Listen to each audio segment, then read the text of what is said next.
नमस्कार, मैं श्रीराम शिंदे विश्व शांति दर्शन में आपका स्वागत करता हूं। आइए देखते हैं कुछ अच्छी और सकारात्मक खबरें, लेकिन सबसे पहले आज की सुर्खियां।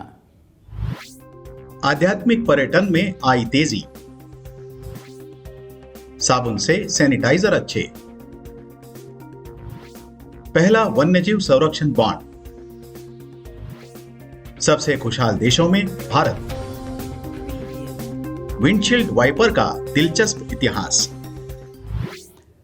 प्रतिबंध समाप्त होते ही आध्यात्मिक पर्यटन में तेजी देखी जा रही है। लेते हैं ज्यादा जानकारी। देश भर में पूजा स्थल खुलने के साथ ही होटल और ट्रैवल कंपनियां आध्यात्मिक पर्यटन से कारोबार की वापसी को लेकर उत्साहित हैं।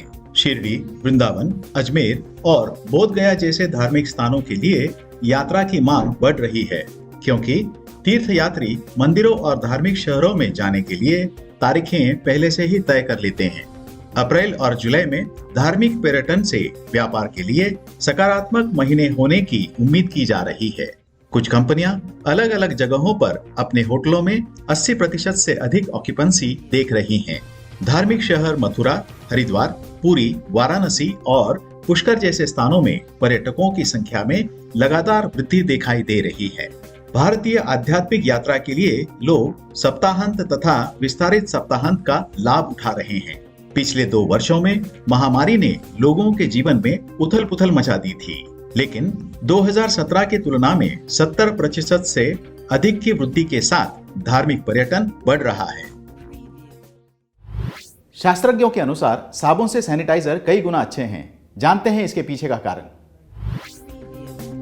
नए शोध के अनुसार साबुन और पानी से हाथ धोने की तुलना में हैंड सैनिटाइजर का उपयोग करना पर्यावरण के लिए बेहतर है। ट्रिनिटी कॉलेज डबलिन के वैज्ञानिकों ने हाथ स्वच्छता प्रथाओं में पर्यावरण की प्रभाव का अध्ययन किया। इनमें शामिल थे इथेनॉल आधारित सैनिटाइजिंग जेल, आइसोप्रोपेनॉल आधारित जेल, पानी जैसा लिक्विड साबुन और पानी के साथ साबुन की टिकिया का उपयोग। इन सभी विधियों के प्रभावों को जलवायु प्रभाव, मीठे पानी की पारिस्थितिक विषाक्तता, ओजोन परत की कमी और पानी के उपयोग सहित 16 श्रेणियों के तहत मूल्यांकन किया गया था। परिणामों से पता चला कि आइसोप्रोपेनॉल आधारित सैनिटाइजिंग जेल का 16 में से 14 श्रेणियों में सबसे कम प्रभाव था और जलवायु श्रेणी में तरल साबुन से हाथ धोने की तुलना में आइसोप्रोपेनॉल आधारित जेल का प्रभाव 4 गुना कम था। पिछले 2 वर्षों में कोविड संचरण के दौरान इस दर को कम करने के लिए हाथ की स्वच्छता एक बड़ी मदद साबित हुई है, लेकिन हाथ धोने की बढ़ती प्रथाओं से पर्यावरण को महत्वपूर्ण नुकसान हुआ है। महत्वपूर्ण रूप से ये पता चला है कि आइसोप्रोपेनॉल आधारित जेल अपेक्षाकृत प्रभाव कम छोड़ते हैं। भविष्य में पर्यावरण क्षति को कम करने के लिए ये जानकारी उपयोगी है, लेकिन नए पर्यावरण के अनुकूल जेल की आवश्यकता को भी रेखांकित करता है। अफ्रीका के काले गेंडे को बचाने के लिए वर्ल्ड बैंक ने वन्यजीव बॉन्ड जारी किया है। जानते हैं क्या है इसकी खूबियां। विश्व बैंक यानी international bank for reconstruction and development ने ब्लैक राइनो मतलब काले गेंडे की लुप्तप्राय प्रजातियों के संरक्षण के लिए दक्षिण अफ्रीका के प्रयासों का समर्थन करने के लिए वन्यजीव संरक्षण बॉन्ड जारी किया है। इस वन्यजीव संरक्षण बॉन्ड को राइनो बॉन्ड के रूप से भी जाना जाता है। यह 5 साल का $150 मिलियन का निरंतर विकास बॉन्ड है। इसमें वैश्विक पर्यावरण सुविधा से संभावित भुगतान शामिल है। यह बॉन्ड दक्षिण अफ्रीका में एंडो एलिफेंट नेशनल पार्क और great fish river nature reserve जैसे 2 संरक्षित क्षेत्रों में काले गेंडे की आबादी को बचाने और बढ़ाने में योगदान देगा। अगर इसका परिणाम अच्छा रहा तो विश्व बैंक केन्या का शेर, बाघ और गोरिल्ला जैसे अन्य प्रजातियों के संरक्षण के लिए भी इस तरह के बॉन्ड जारी कर सकती है।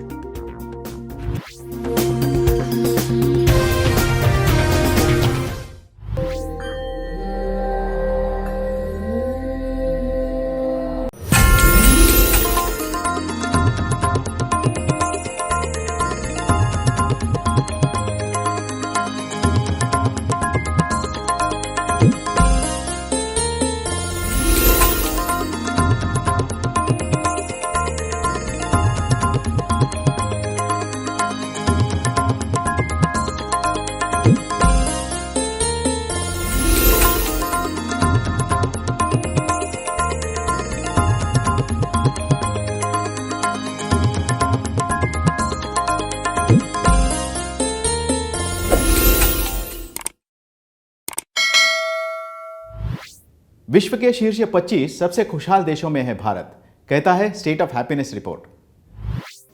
हैप्पी प्लस कंसल्टिंग द्वारा प्रकाशित the state of happiness report के अनुसार 6.84 के खुशी स्कोर के साथ भारत दुनिया के शीर्ष 25 सबसे खुशहाल देशों में शामिल हो सकता है।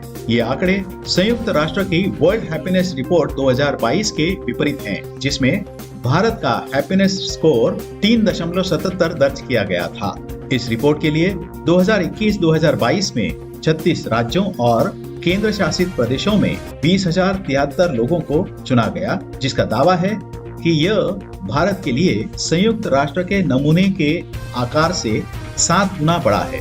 भारत भर में खुशियों को मापने के लिए और यह समझने के लिए कि भारतीय संदर्भ में लोग खुद को खुश क्यों मानते हैं, इस संस्था ने माइक्रो और सूक्ष्म जैसे दोनों स्तरों पर भारतीयों के बीच खुशी को मापा। इनमें उच्च हैप्पीनेस रैंकिंग वाले भारत के शीर्ष स्थान हिमाचल प्रदेश, पंजाब, उत्तराखंड, केरल, महाराष्ट्र, तमिलनाडु, पुडुचेरी, चंडीगढ़, दिल्ली और गोवा है। कारों के विंडशील्ड वाइपर का आविष्कार उनकी आवश्यकता के कारण हुआ था। लेते हैं ज्यादा जानकारी। कहते हैं आवश्यकता ही आविष्कार की जननी होती है। ऐसा ही कुछ मेरी एंडरसन के साथ हुआ। अपनी कार में यात्रा करते हुए उन्हें बार बार रुकना पड़ता था उनकी कार के शीशे साफ करने के लिए। इस घटना ने उन्हें मैकेनिकल वाइपर की संभावना पर विचार करने के लिए मजबूर कर दिया। 1930 में पहली कार्यात्मक विंडो वाइपर विकसित करने का श्रेय मेरी एंडरसन को जाता है। ये पारंपरिक वाइपर उस समय हर कार का एक हिस्सा थे।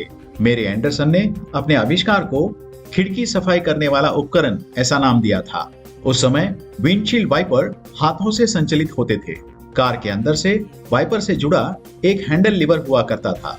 वाइपर से काम कराने के लिए ड्राइवर अपने हाथ से इस हैंडल को चलाया करते थे, लेकिन ये वाइपर असुविधाजनक और असुरक्षित थे।